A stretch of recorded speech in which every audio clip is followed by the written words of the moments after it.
Today's story is Little Snow White.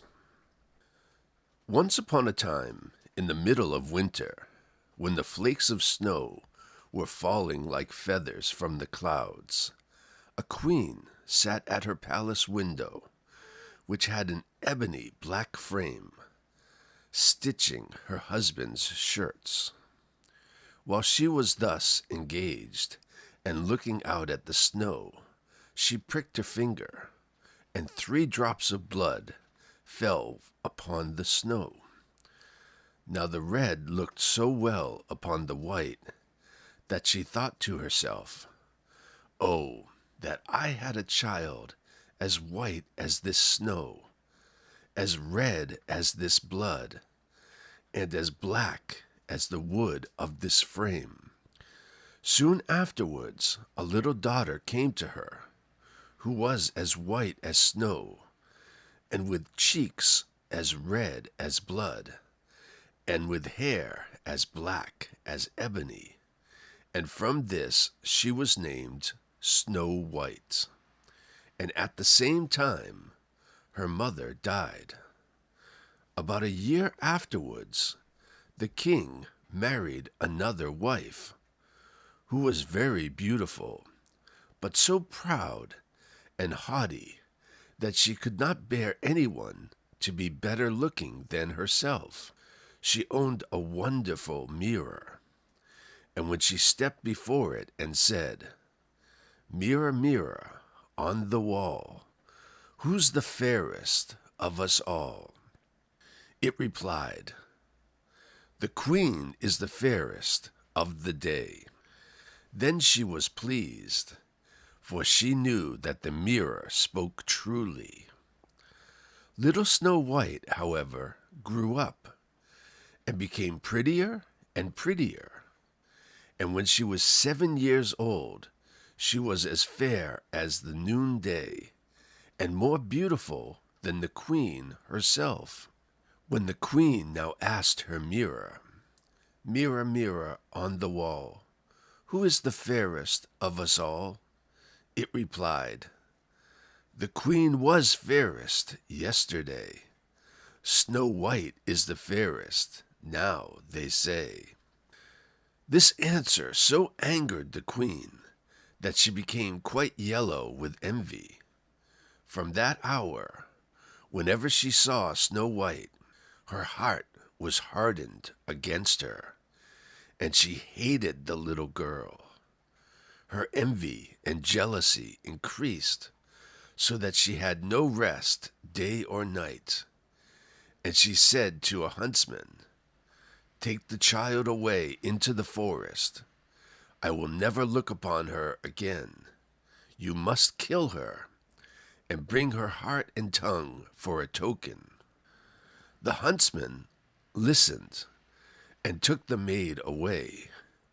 But when he drew out his knife to kill her, she began to cry, saying, "Ah, dear huntsman, give me my life. I will run into the wild forest and never come home again." This speech softened the huntsman's heart, and her beauty so touched him that he had pity on her and said, "Well, run away then, poor child." But he thought to himself, "The wild beast will soon devour her." Still, he felt as if a stone had been lifted from his heart, because her death was not by his hand. Just at that moment, a young boar came roaring along to the spot, and as soon as he clapped eyes upon it, the huntsman caught it, and, killing it, took its heart and tongue and carried them to the queen for a token of his deed. But now poor little Snow White was left motherless and alone, and overcome with grief. She was bewildered at the sight of so many trees, and knew not which way to turn. She ran till her feet refused to go further, and as it was getting dark, and she saw a little house near. She entered into rest.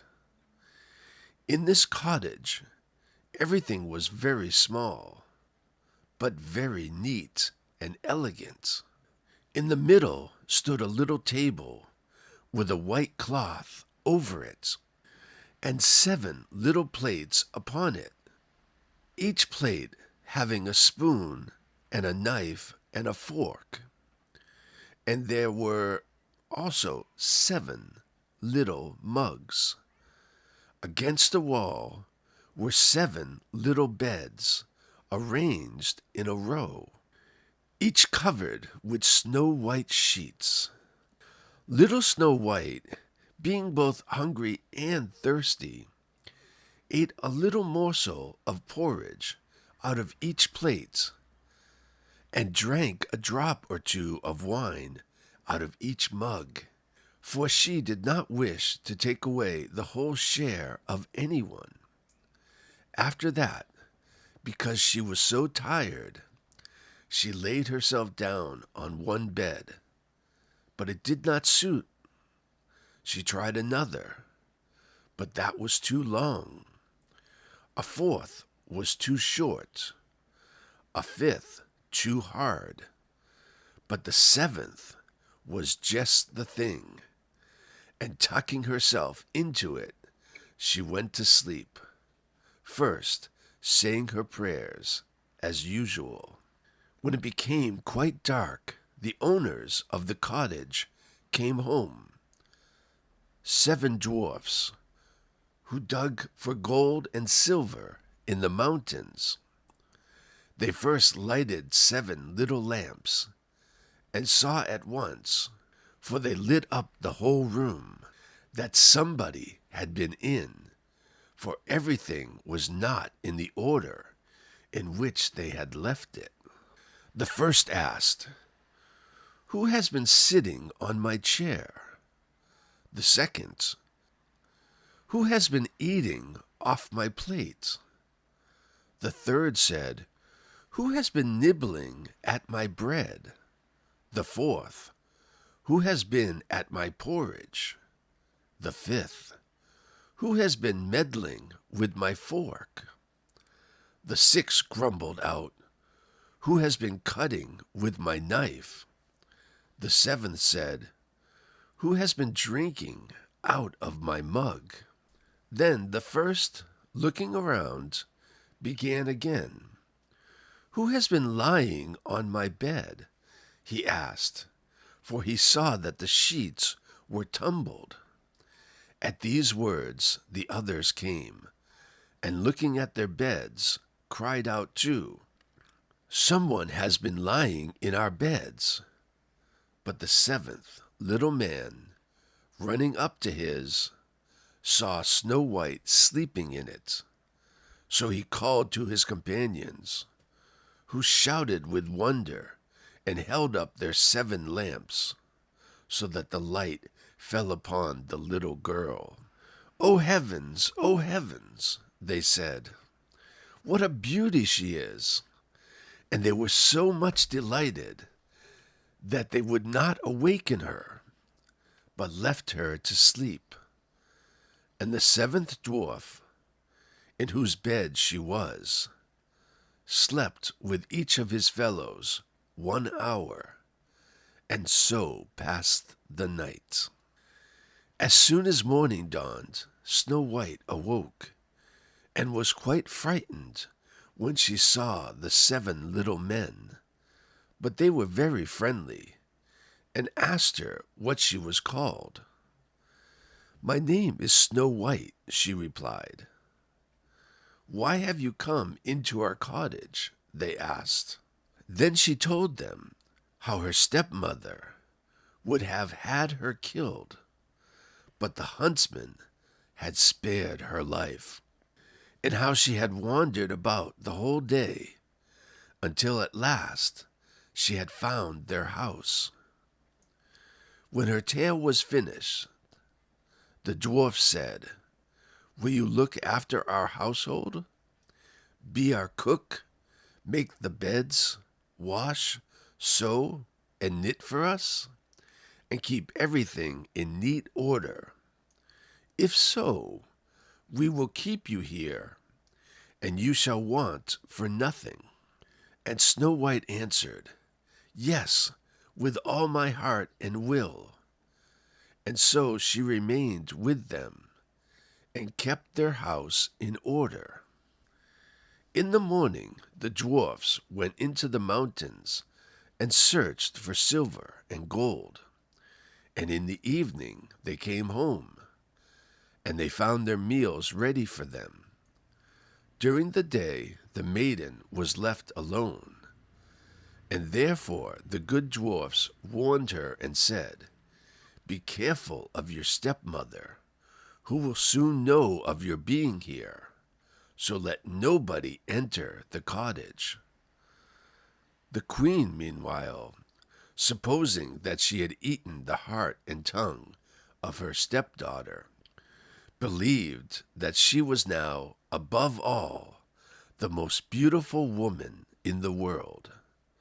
One day she stepped before her mirror and said, "Mirror, mirror on the wall, who is the fairest of us all?" And it replied, "The queen was fairest yesterday. Snow White is fairest now, they say.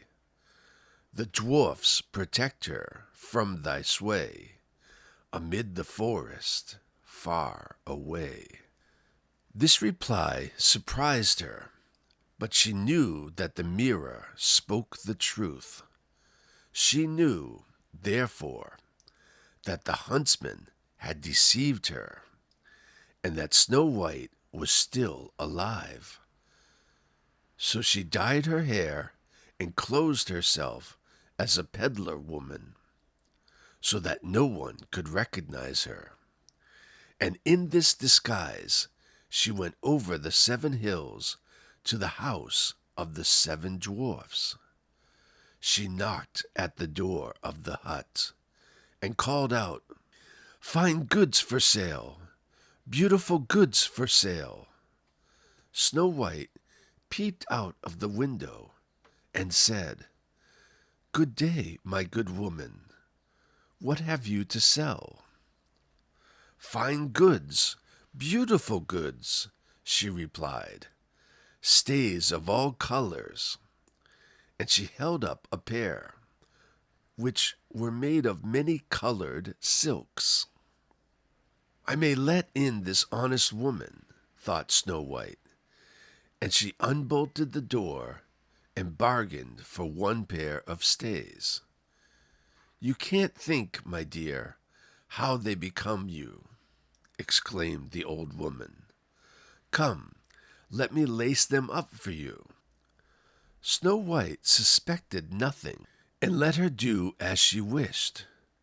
But the old woman laced her up so quickly and so tightly that all her breath went, and she fell down like one dead. "Now," thought the old woman to herself, hastening away, "now I am once more the most beautiful of all." At eventide, not long after she had left, the 7 dwarfs came home, and were much frightened at seeing their dear little maid lying on the ground, and neither moving nor breathing, as if she were dead. They raised her up, and when they saw that she was laced too tight, they cut the stays into pieces, and presently she began to breathe again, and little by little she revived. When the dwarfs now heard what had taken place, they said, "The old peddler woman was no other than your wicked stepmother. Take more care of yourself, and let no one enter when we are not with you." Meanwhile, the queen had reached home, and, going before her mirror, she repeated her usual words, Mirror, mirror on the wall, who is the fairest of us all? And it replied as before, the Queen was fairest yesterday. Snow White is the fairest now, they say. The dwarfs protected her from thy sway, amid the forest, far away. As soon as it had finished, all her blood rushed to her heart, for she was so angry to hear that Snow White was yet living. But now, thought she to herself, will I make something which shall destroy her completely. Thus saying, she made a poisoned comb by arts which she understood, and then, disguising herself, she took the form of an old widow. She went over the 7 hills to the house of the 7 dwarfs, and knocking at the door, she called out, "Good wares to sell today." Snow White peeped out and said, "You must go farther, for I dare not let you in." "But still you may look," said the old woman, drawing out her poisoned comb and holding it up. The sight of this pleased the maiden so much that she allowed herself to be persuaded, and opened the door. As soon as she had bought something, the old woman said, "Now let me for once comb your hair properly." And Snow White consented. But scarcely was the comb drawn through the hair when the poison began to work, and the maiden fell down senseless. "You pattern of beauty," cried the wicked queen, "it is now all over with you." And so saying, she departed. Fortunately, evening soon came, and the 7 dwarfs returned. And as soon as they saw Snow White lying, like dead, upon the ground, they suspected the queen, and discovering the poisoned comb, they immediately drew it out. Then the maiden very soon revived, and told them all that had happened. So again they warned her against the wicked stepmother, and bade her open the door to nobody. Meanwhile, the queen, on her arrival home, had again consulted her mirror, and received the same answer as twice before. This made her tremble and foam with rage and jealousy, and she swore that Snow White should die if it cost her her own life. Thereupon she went into an inner secret chamber, where no one could enter, and made an apple of the most deep and subtle poison. Outwardly it looked nice enough, and had rosy cheeks which would make the mouth of everyone who looked at it water. But whoever ate the smallest piece of it would surely die.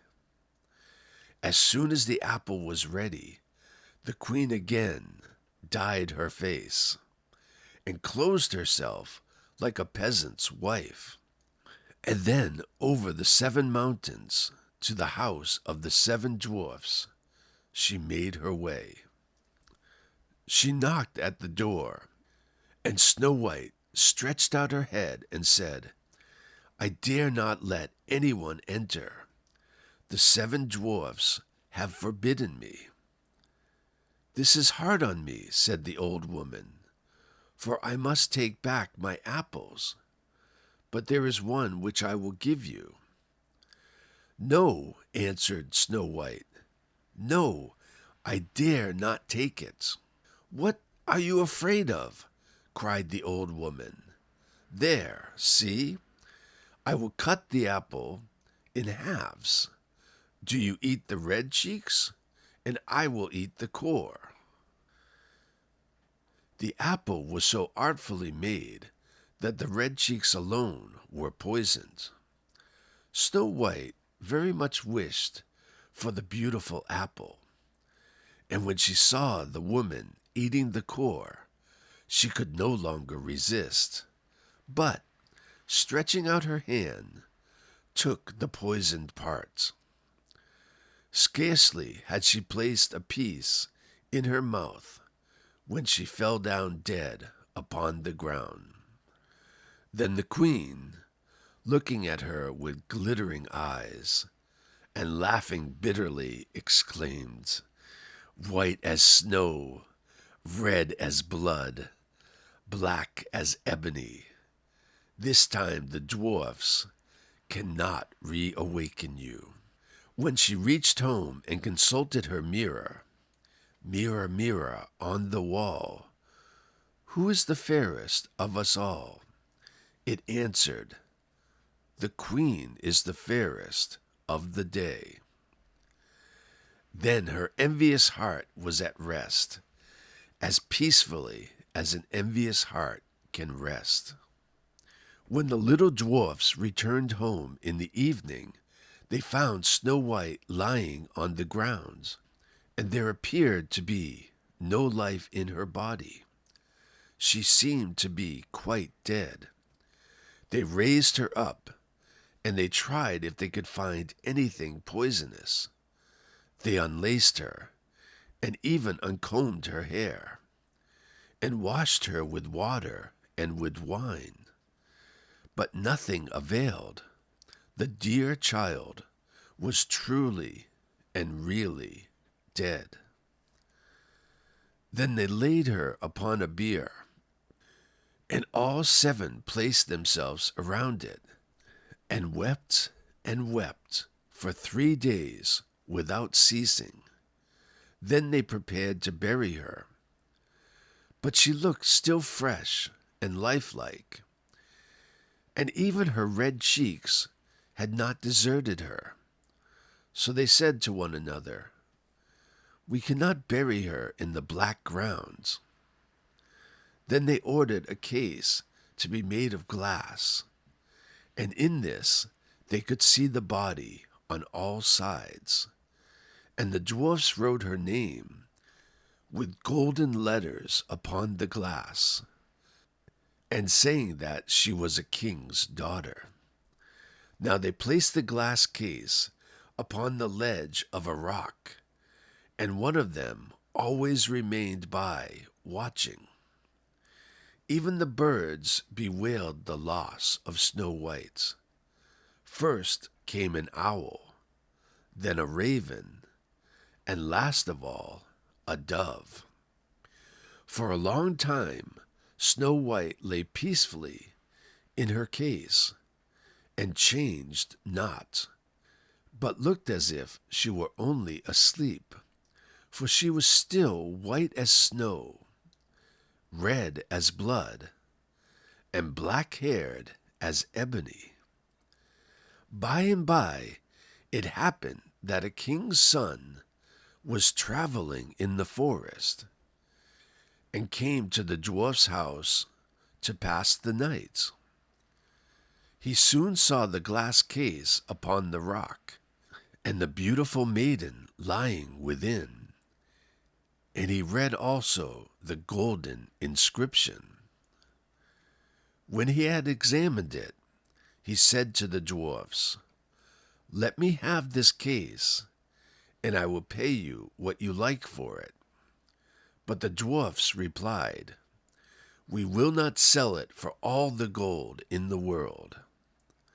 "Then give it to me," said the prince, "for I cannot live without Snow White. I will honor and protect her as long as I live." When the dwarfs saw that he was so much in earnest, they pitied him, and at last gave him the case, and the prince ordered it to be carried away on the shoulders of his attendants. Presently it happened that they stumbled over a rut, and with the shock, the piece of poison apple which lay in Snow White's mouth fell out.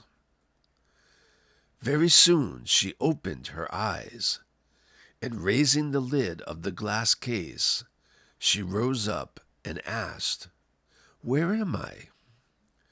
Full of joy, the prince answered, "You are safe with me." And he told her what she had suffered, and how he would rather have her than any other for his wife. And he asked her to accompany him home to the castle of the king his father. Snow White consented, and when they arrived, they were married with great splendor and magnificence. Snow White's stepmother was also invited to the wedding, and when she was dressed in all her finery to go, she first stepped in front of her mirror and asked, "Mirror, mirror on the wall, who is the fairest of us all?" And it replied, "The queen was fairest yesterday. The prince's bride is now, they say." At these words, the queen was in a fury, and was so terribly mortified that she knew not what to do with herself. At first she resolved not to go to the wedding, but she could not resist the wish to see the princess. So she went, but as soon as she saw the bride, she recognized Snow White, and was so terrified with rage and astonishment that she rushed out of the castle and was never heard of again. The end.